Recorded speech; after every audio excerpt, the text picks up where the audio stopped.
He served his country with honor, built a life for his daughter, and followed every rule until one woman decided he didn't belong. What started as petty complaints turned into a campaign to steal his home, but she never expected what would happen on auction day. This is the true story of a father's quiet resilience, a ruthless HOA, and the stranger who turned the tide when all hope seemed lost. James Carter never thought the battlefield would follow him home. After retiring from the Marines, all he wanted was a quiet life with his daughter, Olivia. He found that in Maplewood Estates, a manicured suburb where the lawns were green, the mail arrived on time, and the neighbors smiled on cue. For nearly 10 years, he kept his head down. James wasn't flashy. He didn't throw loud parties. He mowed his lawn every Saturday, sorted his recycling, and never missed an HOA fee for Olivia, now 10. This place was the only home she had ever known. It was safe, familiar. It was where James could finally exhale. Then Karen Whitmore moved in. From the first day, something felt off.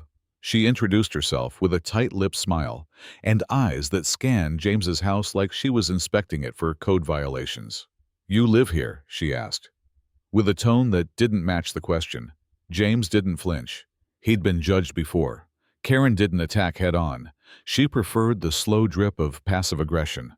It began with notes about the condition of his lawn, though it was always trimmed. Then it was his trash cans, which she claimed were placed too close to the curb. When James dismissed the pettiness, she escalated, sending formal HOA citations for minor issues that bordered on absurd. He tried to play by the rules, but the rules kept changing. Each citation came with a fine, $50 here, $100 there. James paid them at first, not wanting trouble, but they multiplied. Some notices he never even received. Others were for violations he couldn't verify. He started taking photos of his property just to document what it looked like every day. Still, the fines kept coming. One Tuesday afternoon, James came home to find an envelope taped to his door. Notice of foreclosure. The HOA claimed he owed over $11,000 in unpaid fines and penalties. Failure to pay, the letter warned, would result in the forced auction of his home within 60 days. James's hands shook as he read it. Olivia was at soccer practice. The house was quiet, but his mind roared. He stormed into the HOA office the next day, fists clenched, jaw locked. Karen was there, seated at the head of the boardroom table, like a queen in her court. "You people are trying to steal my house," James said, voice low but firm. Karen didn't even blink. "Mr. Carter, we've sent multiple notices. You've failed to respond. I've responded to everyone I received," he snapped.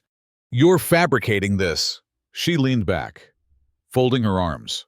"That's a serious accusation. So is stealing someone's home." The board members stared blankly. Karen smiled, but it wasn't friendly. James left with nothing but rage and a court date. He spent the next month doing everything he could: legal aid, community advocates, even a crowdfunding campaign. But it wasn't enough.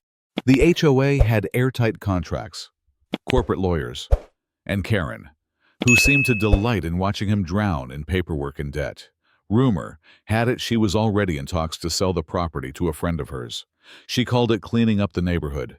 James didn't sleep the night before the auction. He sat at the kitchen table with Olivia's drawings on the fridge behind him, wondering how he would explain to her that they were losing everything. The auction was held on a cloudy Saturday morning in the Maplewood Estates Community Center. Residents showed up in uncomfortable silence, some out of curiosity, others out of cruelty. Karen stood at the front, poised and smug, like she was hosting a gala. She wore a pearl necklace and red lipstick. Her friend, Richard, sat beside her, holding a bitters paddle and smiling like the outcome was already sealed. The auctioneer opened with a starting bid: $100,000. It was far less than the home's worth. Richard raised his paddle. $150. James stood in the back, powerless. Then the doors opened. A man in a navy blue suit stepped inside. Calm and focused, he walked straight to the front and lifted a hand. 500,000, he said. Gasps echoed through the room. Karen turned, clearly caught off guard. "Excuse me, who are you?" The man ignored her. "Do I hear more than 500?" the auctioneer asked. Flustered, Richard raised his paddle. 550. The man didn't hesitate. 1 million. Silence. The auctioneer, stunned, called it. Going once, going twice, sold. Karen's face turned white.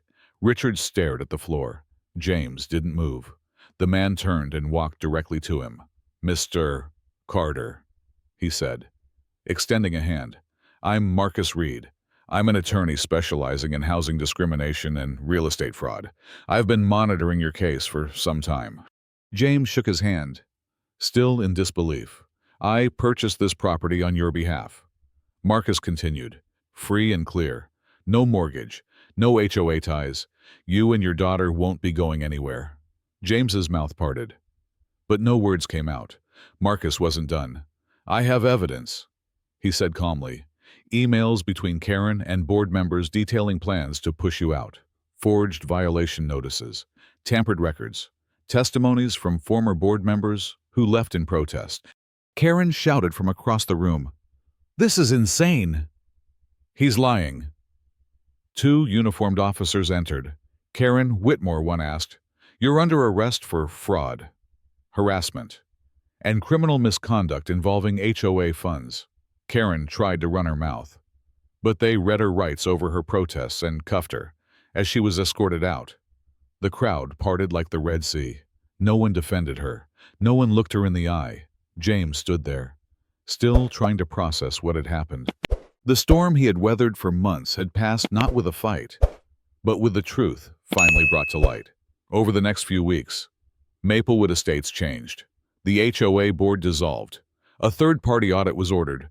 Residents who had once whispered about James now waved when he walked by. Some even apologized. But he didn't need an apology. He just wanted peace. One Friday evening, Olivia sat next to him on the porch as the sun dipped below the trees. "Daddy," she asked. "Yeah, baby." "Can we go get ice cream tomorrow?" He smiled. "We can do anything we want now." And they did. Karen's house went into foreclosure a few months later. Her pearl necklace, her power, her grip on the neighborhood all gone. James watched the moving truck roll away from his porch. The same one she tried to take from him. He didn't feel victorious. He felt whole again, because in the end, what saved him wasn't anger. It was patience, documentation, and the quiet courage to keep standing when the world tries to knock you down. He had fought too many battles to lose this one, and finally, he was home for good.